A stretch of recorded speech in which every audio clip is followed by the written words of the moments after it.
Python सीखने के लिए हमारे चैनल लर्न कोडिंग को सब्सक्राइब करें। पाइथन प्रोग्रामिंग में आज का हमारा टॉपिक है फ्लो कंट्रोल। इस वीडियो में हम आपको बताएंगे फ्लो कंट्रोल क्या होता है, फ्लो कंट्रोल हम क्यों यूज़ करते हैं पाइथन प्रोग्राम में, इन सभी चीज़ों को हम डिस्कस करेंगे। ओके, तो सबसे पहले फ्लो कंट्रोल का मतलब क्या होता है आपको वो पता होना चाहिए। Flow control describes the order in which statements will be executed eight run time. Flow control हमें ये डिस्क्राइब करता है कि हमारा जो भी प्रोग्राम का स्टेटमेंट है उसे एग्जीक्यूट होने का ऑर्डर क्या है। ये जो हमारा लिखा हुआ स्टेटमेंट एग्जीक्यूट हो रहा है रन टाइम में, प्रोग्राम को रन करते समय, तो ये जो स्टेटमेंट एग्जीक्यूट हो रहा है, ये स्टेटमेंट एग्जीक्यूट होने का हमारा फ्लो क्या है, किस ऑर्डर में वो एग्जीक्यूट हो रहा है, वही डिस्क्राइब करता है फ्लो कंट्रोल। ठीक है, तो फ्लो कंट्रोल में पहला हो जाता है हमारा कंडीशनल स्टेटमेंट। कंडीशनल स्टेटमेंट का यूज़ हम करते हैं किसी भी पर्टिकुलर कंडीशन को डिस्क्राइब करने के लिए। ठीक है, जैसे अगर आपको कोई कंडीशन दे दे कि ऐसा होना चाहिए तो ये स्टेटमेंट एग्जीक्यूट होना चाहिए, नहीं तो वो स्टेटमेंट एग्जीक्यूट होना चाहिए, इस तरह का कंडीशन अगर आपके सामने आ जाए तब आप यूज़ करेंगे कंडीशनल स्टेटमेंट। तो यहाँ पे आपको 3 मिल जाएंगे पाइथन में कंडीशन के लिए, इफ़, इफ एल्स और एल्स इफ। अगर एक सिंगल कंडीशन हो तो आप इफ़ यूज़ करेंगे, सिंगल कंडीशन पे 2 स्टेटमेंट एग्जीक्यूट करना हो तो इफ एल्स यूज़ करेंगे, बहुत सारी कंडीशन अगर आपके पास हो तब आप एल्स इफ यूज़ करेंगे। ठीक है, तो यहाँ पे if, if else, else if लिखने का तरीका क्या है, सिंटैक्स क्या है पाइथन में, आपको सिंपली लिखना है इफ़, यहाँ पे आपका कंडीशन होगा और कोलोन आप देंगे। जैसे ही कोलोन देने के बाद आप एंटर प्रेस करेंगे, आपको लेफ़्ट साइड में इफ़ से थोड़ा सा स्पेस मिलेगा, उसके बाद आपका ये स्टेटमेंट यहाँ पे लिखा होगा। ठीक है, ये जो लेफ़्ट में आप स्पेस देख रहे हैं ये कहलाता है पाइथन का इंडेंटेशन। ठीक है, और थोड़े से स्पेस के बाद ये स्टेटमेंट आपका लिखाएगा, इसका मतलब ये स्टेटमेंट इफ़ की बॉडी के अंदर लिखा हुआ है। बाकी programming language C plus plus Java में आपने इस तरह से कर्ली ब्रैकेट की बॉडी देखी होगी, लेकिन पाइथन में कर्ली ब्रेसेस नहीं होता है। ठीक है, इफ एल्स लिखने का सिंटैक्स है आपका होगा इफ़, यहाँ पे कंडीशन, उसके बाद यहाँ पे देखो ये हो गया अपना इफ़ का स्टेटमेंट। अब अगर इफ़ की बॉडी से हमें बाहर जाना है तो यहाँ पे देखो हम एल्स कहाँ पे लिखे हैं, जस्ट इफ़ के इक्वल वाले डिस्टेंस में। ठीक है, उसके बाद फिर थोड़े अंदर में हमारा एल्स का स्टेटमेंट है। ठीक है, तो ये हो गया हमारा इफ़ एल्स का सिंटैक्स। ठीक है, यहाँ पे देखो एक सिंगल कंडीशन पे 2 स्टेटमेंट है, अगर कंडीशन ट्रू होगा तो ये वाला स्टेटमेंट चलेगा, कंडीशन फॉल्स होगा तो ये वाला स्टेटमेंट चलेगा। ओके, अभी एल्स इफ का सिंटैक्स देखो, यहाँ पे इफ़ कंडीशन, कंडीशन ट्रू तो ये वाला स्टेटमेंट एग्जीक्यूट होगा, इफ़ का बॉडी के अंदर लिखा हुआ है जो, अगर ये कंडीशन फॉल्स हुआ तब हम इस वाले कंडीशन में आएंगे, ये कंडीशन चेक करेगा, अगर ये कंडीशन ट्रू होता है तो एल इफ़ का ये वाला स्टेटमेंट एग्जीक्यूट करेगा। ठीक है, और अगर मान लीजिए ऊपर का सारा कंडीशन फॉल्स हो जाता है तब ये सबसे बाद में एल्स में आएगा। ठीक है, एट द एंड में ये एल्स को चेक करेगा और इसमें लिखा हुआ स्टेटमेंट ये एग्जीक्यूट होगा। ठीक है, तो यहाँ पे हम इन कंडीशंस को कैसे यूज़ करेंगे, चलिए प्रैक्टिकली मैं आपको बताता हूँ कि हम कैसे इफ़, इफ एल्स और एल्स इफ को यूज़ कर सकते हैं पाइथन में।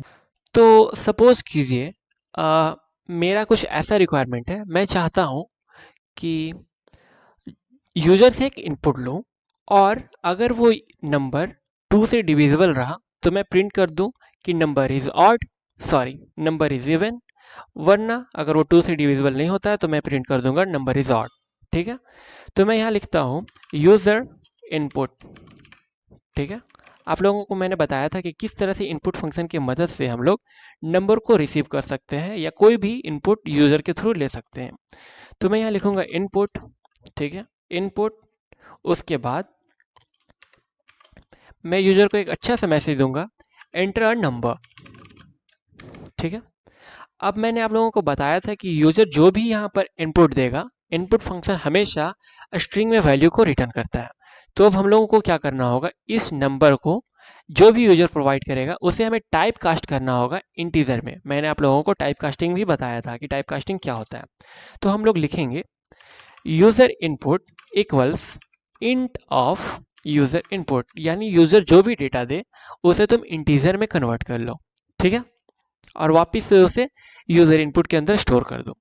ये चीज़ हम लोग डायरेक्टली शॉर्टकट रूप में भी कर सकते थे, ये लाइन ना लिख करके हम लोग एक लाइन में भी इसे लिख सकते थे। हम लोग लिखेंगे int of input of inter number. ठीक है, इस तरह से भी वो ऐसा ही काम करेगा। उसके बाद मैं यहाँ पर कंडीशन लगाऊंगा। ठीक है, पाइथन के अंदर हम लोग इस तरह से कंडीशन लगा सकते हैं, इफ और यहाँ पर हम लोग कोई भी कंडीशन दे सकते हैं। ठीक है, यहाँ पर क्या कंडीशन दे सकते हैं, जैसे मैं चाहता हूँ यूज़र का इनपुट, ठीक है, अगर उसे डिवाइड करते हैं 2 से, ठीक है, और उसका रिमाइंडर 0 आ जाता है, उसका रिमाइंडर 0 आ जाता है, तो क्या करो, प्रिंट कर दो नंबर इज इवन।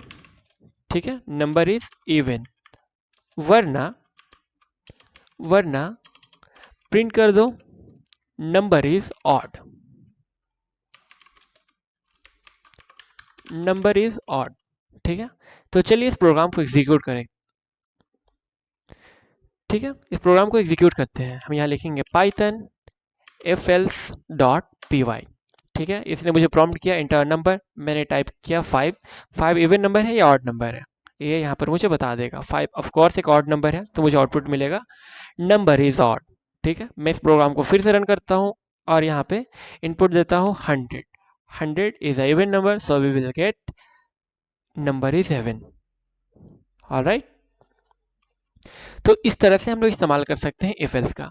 अब आप लोग ऐसा बिल्कुल भी नहीं समझिएगा कि इफ के साथ एल्स देना जरूरी है, नहीं, ऐसा बिल्कुल भी नहीं है। अगर हम लोग एल्स पार्ट नहीं भी लिखेंगे तो भी कोई दिक्कत नहीं है। ठीक है, अभी रन करके देखते हैं अभी क्या होगा। अगर हमारा नंबर 2 से डिवाइड होने के बाद उसका रिमाइंडर 0 आता है, तो मुझे मिलेगा नंबर इज इवन। अगर ऐसा नहीं होता है तो कुछ भी आउटपुट नहीं मिलेगा। ठीक है, मैं सपोज डाल दिया यहाँ पर 7। ठीक है, तो मुझे क्या आउटपुट मिलेगा, कुछ भी नहीं, कुछ भी नहीं। क्यों, क्योंकि मैंने उसके लिए कुछ भी लिखा ही नहीं है मैसेज। ठीक है, अब मैंने यहाँ पर इसे फिर से रन किया और मैंने कोई इवन नंबर दिया, यहाँ पे क्या आएगा output, number is even. Alright, मैं करता हूँ इसे क्लियर। ठीक है, अब हम लोगों को मल्टीपल कंडीशन चेक करना रहेगा, तो हम लोग कैसे करेंगे, इसके लिए मैं आप लोगों को एक सिचुएशन आपके सामने रखता हूँ। अब हमारा कुछ रिक्वायरमेंट ऐसा है, मैं चाहता हूँ कि एक मैरिज एप्लीकेशन बनाओ। ठीक है, मैरिज के लिए एक प्रोग्राम बनाओ। अगर यूजर का एज 18 साल से कम होता है तो उसे हम रिपोर्ट करेंगे कि you are too young for marry. ठीक है, अगर यूजर का एज मोर देन 60 ईयर होता है तो बोलेंगे you are too old for marry. ठीक है, इसी तरह अगर यूजर का age more than 18 and less than 60 होता है तो उसे बोलेंगे we will find a perfect match for you. ठीक है, तो फटाक से करते हैं हम लोग, इसे करते हैं क्लोज। सॉरी, उसके बाद यहाँ पर यूजर को प्रॉम्प्ट करेंगे inter your age, inter your age. ठीक है, उसके बाद हम लोग चेक करेंगे इफ यूजर, यहाँ पर नेम थोड़ा चेंज कर देते हैं, अच्छा नहीं लग रहा है। मैं एक नेम लेता हूँ यूजर एज। ठीक है, या फिर सिंपली एज, ये भी चलेगा। If age less than 18। ठीक है, अगर एज हमारा 18 साल से कम रहा तो क्या रिटर्न करना है, उसे क्या प्रिंट करना है, यू आर टू यंग। ठीक है, टू मैरी। अगर हम लोगों को मल्टीपल कंडीशन चेक करना रहता है तो हम लोग यूज करते हैं एलिफ। ठीक है, एलिफ। उसके बाद हम लोग अपना कंडीशन देते हैं एज ग्रेटर देन 60, तो हम लोग मैसेज देंगे यहाँ पर print you are too old for marry. Alright, इसके अलावा जो भी वैल्यू आता है, यानी कि एज हमारा 18 से ज़्यादा और 16 से कम, उस केस में हम लोग क्या करेंगे, हम लोग यूजर को एक अच्छा सा मैसेज देंगे that we will find a perfect match for you. ठीक है, तो चलिए इस प्रोग्राम को रन करते हैं। यहाँ पर यूजर मुझसे एज पूछा जाएगा, मैं यहाँ पे एज डालता हूँ 23। यहाँ पे मुझे क्या आउटपुट आना चाहिए, यहाँ पे आउटपुट आएगा we will find a perfect match for you. ठीक है, इसी तरह अगर मैं फिर प्रोग्राम को रन करूँ और अपना एज देता हूँ 75, क्या आएगा यहाँ पे आउटपुट? यहाँ आउटपुट आएगा you are too young, you are too old for marry. इसी तरह अगर मैं एज मान लो मैं डालता हूँ 10, ठीक है, तो हम लोगों को क्या आएगा output? You are too young to Mary.